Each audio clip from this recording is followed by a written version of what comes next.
Welcome back to Brambleberry. I'm back out here working on this wood stove shed project. So if you want to follow along on the progress, then keep watching. In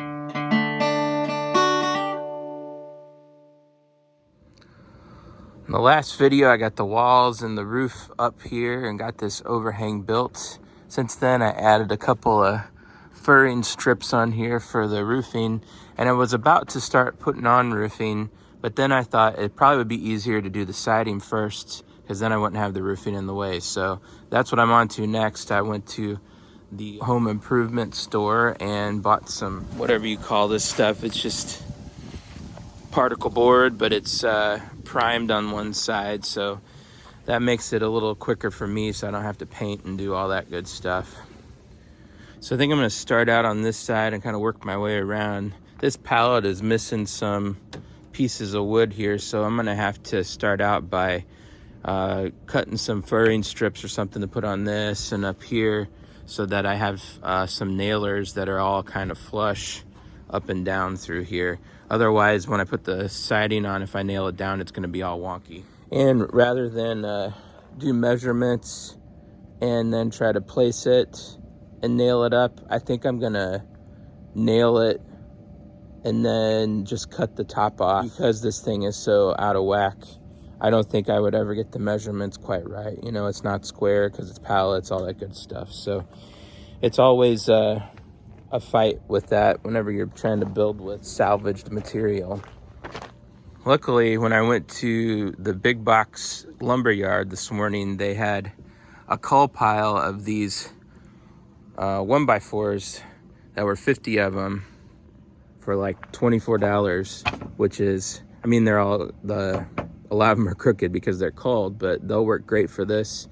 And I looked up the price. Typically on these are like $5 a board, so that's a considerable savings. So I'll be using some of those here.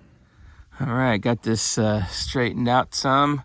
Got a nailer put up there, got one added there, one down the back side here, and now all of those slats on the pallet, and that should be in one plane, at least pretty close to it. I did the same over on this side, although I didn't have as much work to do over here because I had thought to get this more lined up when I put this pallet in, and it wasn't as beat up as that one. So I added a nailer here and then just a 2x4 up there to nail to. And I'm still not decided if I'm gonna close this in or not. Probably not going to right now, but if rain blows in, then that might be a way to kind of keep it from blowing in so much. So now we're on to putting up some siding.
Well, I did a nasty cut down there, but it'll be okay.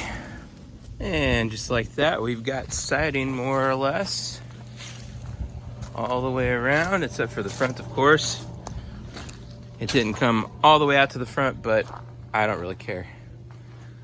So all the sides closed in, now on to roofing.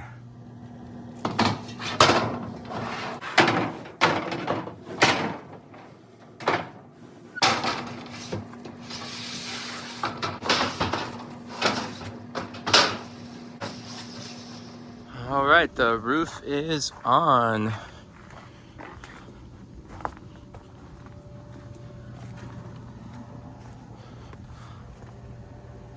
Nice shiny new roof.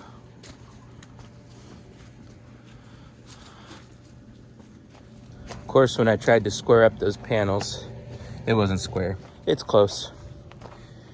But I managed to get, I just left the panels whole and overhanged quite a bit in the front here, just to give a little bit of extra rain protection. Hopefully that'll be enough to do it. Mind you, if we get a big blowing storm or something, I'm sure it won't. So we'll just have to play that by ear and see what happens. But anyway, that is going to be the close of the work on this thing for today. The next thing up, though, for the next video when I get around to this, is probably going to be getting the stovepipe installed and maybe get around to the ducting too. We'll see how long all that takes. As always, if you watched, I thank you for watching. I hope you have a very blessed day.